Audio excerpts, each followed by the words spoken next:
Hey friends, this is Ridham Agrawal या 17 from मैमसी। तो आज का टॉपिक है कि how to make notes effectively. यार, नोट्स बनाना नहीं बनाना टोटली तुम्हारे ऊपर है, लेकिन अगर तुम लोग नोट्स बना रहे हो ना, तो कैसे तुम लोग बनाओगे वो ज़्यादा इंपॉर्टेंट है। ठीक है, मैं अपने ड्रॉप ईयर में कभी कभी नोट्स बनाता था, कभी नहीं बनाना, टोटली मेरे मूड के ऊपर है। लेकिन नोट्स बनाना फ़ायदेमंद ज़रूर होता है। ठीक है, कैसे तुम्हें नोट्स बनाना है? सबसे पहले फिजिक्स और केमिस्ट्री का नोट्स बनाना। ठीक है, बायो का नोट्स मत बनाना। किस लिए बोलो? बायो के लिए ना तुम्हें बस एनसीईआरटी पढ़नी है, और अगर तुम लोग कोचिंग में जाते हो और तुम लोग बायो के नोट्स बनाने लग जाते हो ना, तो तुम लोग एनसीईआरटी को इग्नोर करने लग जाते हो और बायो में उस नोट्स में ज़्यादा फोकस करने लग जाते हो। इससे तुम्हें क्या होता है? इससे तुम्हारे एनसीईआरटी में ग्रिप कमती हो जाती है। तो अगर तुम्हें ऐसे लगता है कि कुछ कुछ चीज़ें जो तुम्हें लिखनी चाहिए एनसीईआरटी मतलब नोट्स में, उन्हें तुम एनसीईआरटी में नोट डाउन करो। एनसीईआरटी में बहुत स्पेस है, साइड में, नीचे, ऊपर बहुत स्पेस रहता है, तो तुम लोग उसमें लिख लो।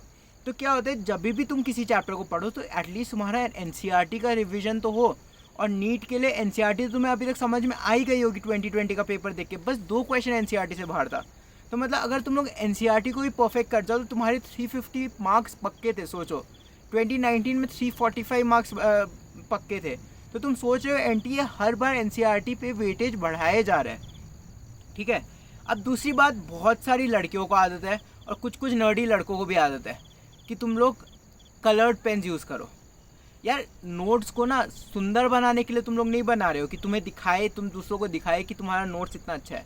तुम लोग नोट्स इसलिए बनाते हो कि तुम्हें बाद में हेल्प हो। और कलर्ड पेन से नोट्स बिल्कुल भी इंटरेस्टिंग नहीं होते। कलर्ड पेन से तुम्हारा डिस्ट्रैक्शन ज़्यादा बढ़ता है। को टीचर पढ़ाए जा रहे हैं, तुम्हें सोचो तुम्हारे पास कितना प्रेशर रहता है। अभी तो तुम लोग ऑनलाइन पढ़ रहे हो और ज़्यादा प्रेशर रहेगा। टीचर तुम्हें क्लास में पढ़ाए जा रहे हैं, ऑनलाइन में तुम लोग पढ़ाए जा रहे हो, तुम लोग पेन चेंज कर करके लिख रहे हो और टीचर का लेक्चर भी सुन रहे हो। यार, जब तुम लोग लेक्चर अटेंड कर रहे होते हो ना, तो लेक्चर में ज़्यादा ध्यान होना चाहिए, ना कि नोट्स बनाने पे। Notes is just a basic reference कि तुम लोग उस लेक्चर में बाद में क्या पढ़े हो, कि तुम्हारा जल्दी से वो पूरा चैप्टर में ग्रिप अच्छा हो जाए, राइट? इसलिए ज़्यादा कलर्ड पेन्स, बैक ब्लू, वो सब कुछ करने की ज़रूरत नहीं है। ठीक है, मैं बताऊंगा तुम्हें नोट्स लिखने कैसे हैं। ठीक है, तो नोट्स का दूसरा तरीका क्या होगा ना, कि तुम लोग नोट्स में स्पेस छोड़ो। हर एक, कुछ कंजूस लोग होते हैं, कुछ बनिए लोग होते हैं, जो लोग क्या करते हैं कि छोटा लिखेंगे, एक भी लाइन का गैप नहीं छोड़ेंगे, मुझे एक ही किताब में सब कुछ पढ़ना है। कुछ फ़ायदा नहीं होता यार। 3-4 किताब बनाओ, लेकिन हर एक क्वेश्चन को सपोज एक पेज में लिखो। इससे क्या होगा, तुम्हारे पास इंटरेस्ट बढ़ेगा। और जब तुम किसी चीज़ को बहुत बड़ा लिखते हो ना, तुम्हारा ध्यान जाता है उसके ऊपर।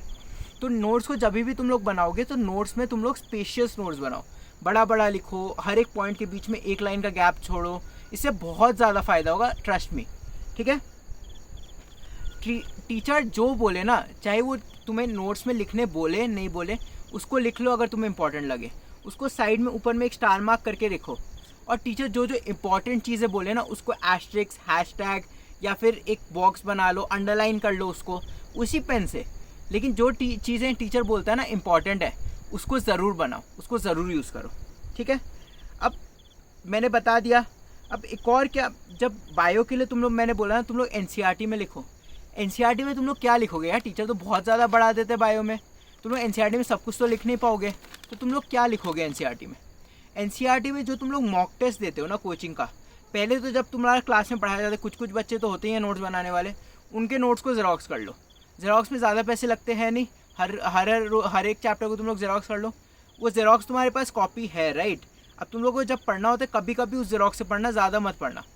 अब उसी chapter wise test most of the coaching में होते हैं, तुम लोग जिस भी चीज़ को फॉलो करते हो, उस चैप्टर वाइज टेस्ट में जो बाहर के क्वेश्चंस, अगर तुम्हें इतना ज़्यादा मन कर रहा है बाहर की चीज़ें पढ़ने का, तो जो बाहर के क्वेश्चन एनसीईआरटी के बाहर के क्वेश्चन आए, उनको थोड़ा बहुत लिख लो।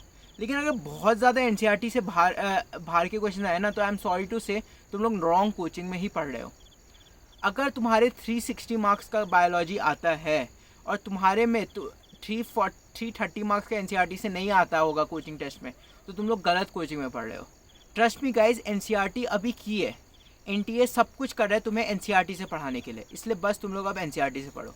ठीक है, अब फिज़िक्स में एक और चीज़ मैं बोलना चाहूँगा कि तुम लोग जो क्वेश्चंस है ना, क्वेश्चंस को भी लिखना सोल्यूशन के साथ। ठीक है, बहुत लोगों की आदत क्या होती है, वो लोग क्वेश्चन सोल्यूशन जब टीचर पढ़ाता है, क्वेश्चन तो वो डिक्टेट कर देता है या समझा देता है, उसके बाद तुम लोग बस सोल्यूशन लिखते हो और तुम्हें लगता है कि हाँ मुझे तो याद रहेगा। लाइक किसी का भी दिमाग इतना अच्छा नहीं है।